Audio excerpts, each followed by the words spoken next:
Hey, so if you haven't been keeping up with the story, I'll give you a brief summary. My name's Autumn. I'm a waitress working at a diner. For the past 6 years, I've encountered strange things happening, and I decided to tell you about them. I did go by the gas station like I said I would to you guys in the comments of part 1, but those workers haven't encountered anything unusual. If they had, they didn't tell me, probably in fear of me thinking they're lying or thinking that they're crazy. It's alright though, I totally understand that. So, I apologize for the out-of-nowhere trigger warning, especially since this series hasn't been about sexual assault.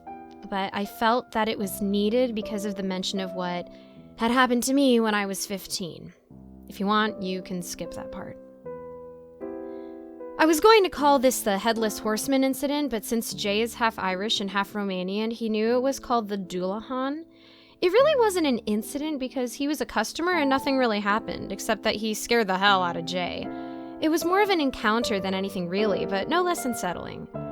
In fact, after the encounter, I remember reading about the Dullahan from a Skullduggery Pleasant book, but I forgot which one it was. If anyone knows, I would love to know which one it's from. I'm just going to say that despite Jay being half Roman and half Irish, he and his siblings were born and raised in America, so they don't have accents. Anyway, it was around 1 a.m. when Jay and I were cleaning up after a large amount of goblins stopped by. I suspect the goblins were what the lawn gnomes had waged war against, but I can't exactly be sure. When the last goblin opened the door, there were hooves clopping on the pavement. "Is there a horse outside?" I asked Jay. He was cleaning a table in front of a window, so he had the opportunity to look outside.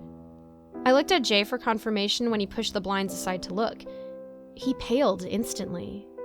Despite being half Romanian, he's usually mistaken for white. Jay's hands shook. Jay?" I asked.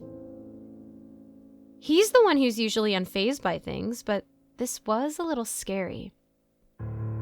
Jay unleashed a string of profanities that made me think he was quoting NSFW by Psycho Stick. I watched as Jay backed up into another wall, looking pale and terrified. He slid down into a sitting position. Then Loretta came over to him and was like, "Are you okay?" Jay pointed at the door. His hand was shaking and he stuttered, "Dullahan." Loretta and I looked at each other. I wasn't sure what a Dullahan was. I looked at Loretta for clarification, but she just shrugged at me. The door to the diner opened and a man walked in. He wore all black horse riding gear, including a black cloak. He had a white whip attached to his hip, and he was holding something in his arm. He walked over to the bar counter and sat down, setting the thing he was holding on top of the counter. I walked over to the beheaded man and looked at him.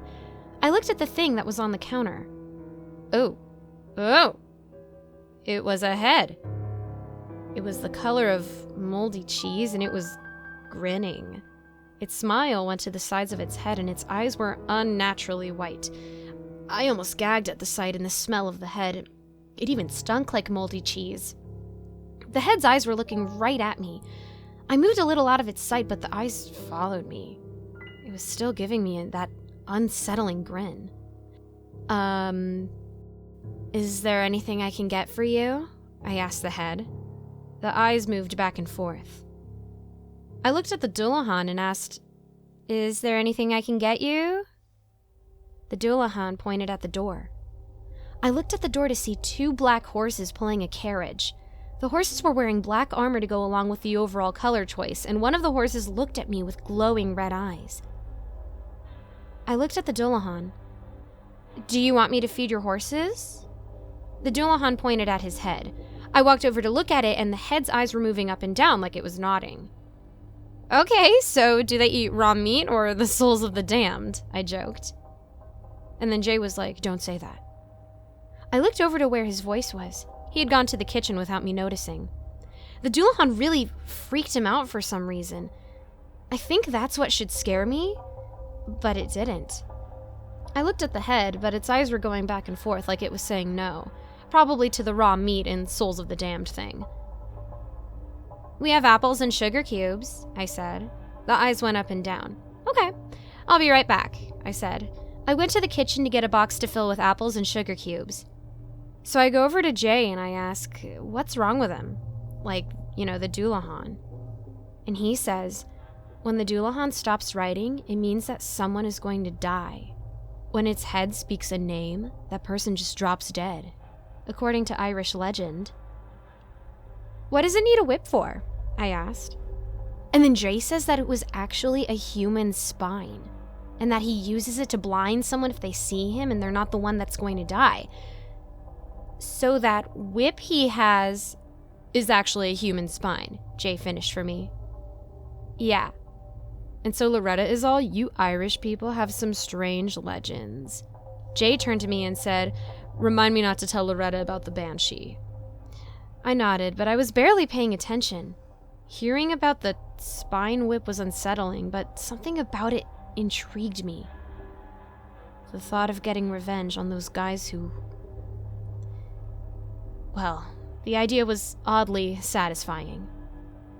I wondered if I asked nicely, but then Jay said, whatever you're thinking, don't think about it, as a warning. I was pulled out of my thoughts of revenge and I looked at him. What do you mean? I was curious to know what he thought I was thinking. And then Jay says, I know you're thinking of getting revenge on those guys who took advantage of you. The Dullahan doesn't listen to anyone but itself. He won't act out any revenge even if they deserve it. Okay, guys. I was 15 when it happened at the only party I had gone to. I got drunk and 6 guys had apparently thought, oh hey, a pretty blonde girl's wasted, let's run her through. I know there were witnesses who had seen me get carted off, but no one was talking and no one stopped it. Not even the girl who I had once thought of as a friend. I was branded a liar, an attention whore, and a bunch of other derogatory names that I won't repeat. There were no arrests made to those 6 guys, even though I knew their names and had gone to the police with it. Like I said, no one spoke up on my behalf. My one and only boyfriend I had when I was 16 didn't like that I wouldn't put out, since he thought I was easy enough for 6 guys, but not him.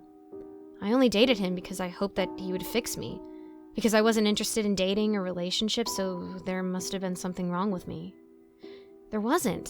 I'm just aromantic asexual. That guy broke up with me and told everyone that we did stuff, which worsened my bullying. Is it really wrong to think about revenge, but not act on it? I wasn't really going to tell the Dullahan to kill or blind someone even if they deserve it. Karma's just around the corner, even though she's late. We finished packing the box, and Loretta followed me so she can get money from the Dullahan. Okay, I'll take this to the carriage, I said to the Dullahan. He waved his hand over his shoulder, and the Dullahan paid Loretta. When I got to the carriage, my jaw dropped at the sight of it. The spokes of the wheels looked to be made out of human thigh bones. There were 2 lit torches on either side of the seat where the Dullahan sits at. When I got closer, the top of the torches had skulls on it. The eye sockets were glowing. When I looked closer, it was actually a candle in it to make the sockets glow. However, that was nothing compared to what the covering of the carriage was made of. At first, I thought it might have been like leather or something, but it turned out to be dried human flesh. I set the box in the seat where the Dullahan would sit and went back inside. I passed the Dullahan as he was leaving, and he was nice enough to hold the door open for me. Oh, I thanked him and went back inside. Loretta says he gave us 2 20s. He didn't want the change back. And then she frowned and asked me, "Are you okay?" "The covering on the carriage is made out of human flesh," I said to Loretta. "Yeah, I forgot to mention that," said Jay. "Well, there's 2 versions of it. It's either made out of human flesh or worm-chewed pall. It's also called the death coach or silent coach." I nodded, still a bit phased. "Yeah, okay." I sat down at the booth where Loretta and Jay were sitting, and we waited for our next customer.